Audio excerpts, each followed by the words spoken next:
Você é um psicopata? Provavelmente não.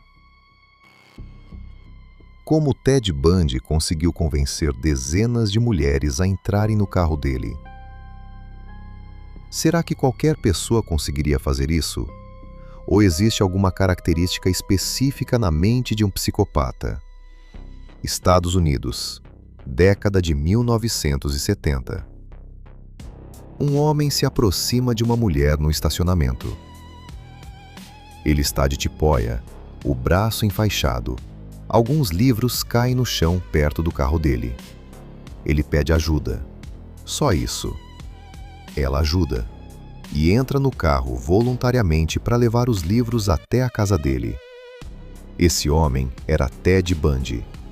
E essa mesma cena, com pequenas variações, se repetiu dezenas de vezes. Como alguém consegue fazer isso repetidamente? Como um golpe tão simples convence mulher após mulher em cidades diferentes ao longo de anos? A resposta começa décadas antes de Bundy nascer, com um psiquiatra chamado Harvey Cleckley. Nos anos 1940, Cleckley notou pacientes que não se encaixavam em nada que ele já tinha visto. Não eram loucos, não tinham delírio, não ouviam vozes. Eram inteligentes, articulados, extremamente charmosos. Só que faltava alguma coisa. Um vazio ali dentro, uma incapacidade real de sentir culpa ou medo do jeito que a maioria sente. Cleckley batizou esse vazio de máscara da sanidade. Por fora, tudo perfeito. Por dentro, nada. Décadas depois, o psicólogo Robert Hare pegou essa ideia e transformou em ciência de verdade, mensurável. Ele passou anos entrevistando presos no Canadá e percebeu que um grupo específico se repetia sempre com o mesmo padrão exato. A partir disso, criou uma escala usada até hoje por psicólogos forenses no mundo inteiro, aplicada só por profissional treinado, com entrevista longa e investigação da vida inteira da pessoa. E é essa escala que explica o estacionamento. Bundy tinha, nos termos de Hare, charme superficial extremo e ausência quase total de medo de ser pego. A maioria das pessoas hesitaria antes de se aproximar de um estranho com aquele plano. Ele não. O risco simplesmente não ativava nele o alarme que ativaria em quase todo mundo. Do outro lado do país, anos depois, outra vida dupla se escondia atrás de uma fachada ainda mais convincente. Ele era casado, tinha filhos, era escoteiro na juventude, virou líder numa igreja local. Trabalhou anos numa função pública, cuidando de controle de animais na própria cidade. Todo mundo ao redor via um homem comum, talvez até chato de tão normal. Esse homem era Dennis Rader, e ele levou uma cidade inteira dos Estados Unidos ao pânico por décadas, sem que ninguém suspeitasse. Como uma pessoa consegue viver duas vidas completamente diferentes, ao mesmo tempo, por tanto tempo, sem rachar? Aqui a resposta não está só no comportamento. Está no cérebro. Existe uma região chamada amígdala, que processa medo, tanto o seu quanto o que você reconhece na cara de outra pessoa. Existe o córtex cingulado anterior, que funciona como um alarme interno. Isso aqui está emocionalmente errado. E existe o córtex pré-frontal, principalmente a parte logo atrás dos olhos, que funciona como um freio, controlando o impulso e ligando emoção à decisão. Em pessoas com traços psicopáticos altos, essa rede parece não se comunicar direito. A amígdala reage menos a sinais de perigo e de sofrimento alheio. O freio do córtex pré-frontal parece mais fraco. O resultado não é a ausência total de emoção. É um tipo de curto-circuito. A pessoa entende racionalmente que algo é errado, mas o alarme emocional que devia vir junto simplesmente não dispara com força suficiente para impedir o comportamento. É por isso que Rader conseguia ser pai de família de manhã e outra coisa completamente diferente à noite. Não era teatro consciente o tempo todo. Era, em parte, uma desconexão real entre entender e sentir. E isso nos leva para a história mais estranha de todas. Um cientista estava estudando cérebros de assassinos condenados, procurando um padrão anatômico em comum entre eles. E encontrou uma região específica ligada a impulso e moral, funcionando bem menos ativa em todos.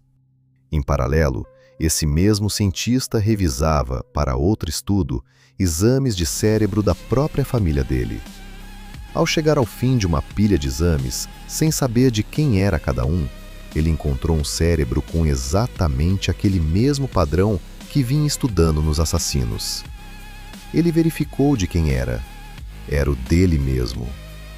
Esse cientista se chama James Fallon, e a pergunta que ele mesmo se fez, na hora, é a pergunta que qualquer um faria. Se aquele padrão aparece direto em gente que matou, por que ele nunca tinha matado ninguém? Fallon foi atrás da própria genética e encontrou variantes ligadas, sim, à maior propensão a comportamento agressivo, quando combinadas com um ambiente ruim. Só que a infância dele foi o oposto disso. Família estável, muito afeto, nenhum abuso, nenhuma violência. E é aí que está a resposta que muda tudo. Genética não é sentença. É só terreno mais ou menos propenso. O que decide se aquilo vira comportamento real é o ambiente, principalmente na infância. Negligência e abuso funcionam como combustível. Afeto e estabilidade funcionam como freio. E isso nos leva às perguntas que todo mundo acaba fazendo, mais cedo ou mais tarde, quando o assunto é esse. Psicopatas sentem amor? Não do jeito que a maioria sente. Pesquisas sugerem que eles conseguem reconhecer emoção intelectualmente, sabem identificar tristeza, carência, afeto no outro. O problema é que esse reconhecimento não costuma vir acompanhado da resposta emocional profunda que sustenta um vínculo de verdade. O que parece amor, muitas vezes, é apego a controle, ou apego ao que a outra pessoa oferece. Eles sentem medo? Menos. Estudos com traços psicopáticos altos mostram menor reatividade da amígdala a estímulos de ameaça. É uma das explicações para tanta gente com esse perfil topar riscos que travariam qualquer pessoa comum. Eles conseguem chorar? Sim, mas isso não prova empatia. Uma pessoa pode chorar por frustração, por perder o controle de uma situação, por autopiedade, sem nunca ter chorado pelo sofrimento real de outra pessoa. Eles nascem assim?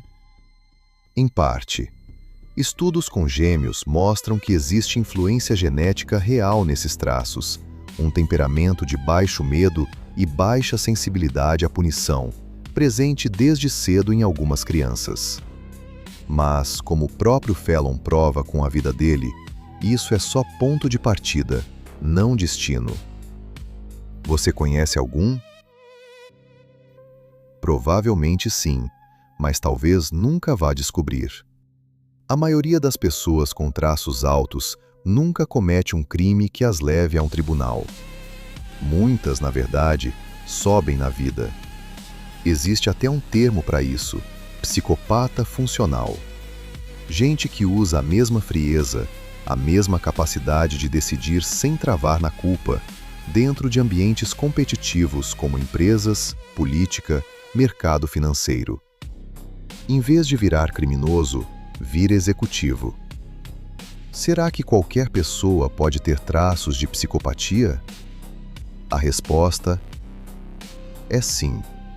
A psicologia entende isso como um espectro, não como um interruptor ligado ou desligado. Muita gente pode apresentar algumas dessas características: baixa ansiedade em situação de pressão, frieza em decisão difícil, gosto por risco, sem nunca chegar perto de um diagnóstico real. O diagnóstico exige um conjunto muito específico de padrões, presentes juntos de forma persistente por anos. Isso não se faz com base num vídeo, numa lista de sinais na internet ou observando alguém de longe. Então, você é um psicopata? Provavelmente não. Mas talvez você tenha acabado de perceber que a mente humana é bem mais complexa do que os filmes fizeram a gente acreditar.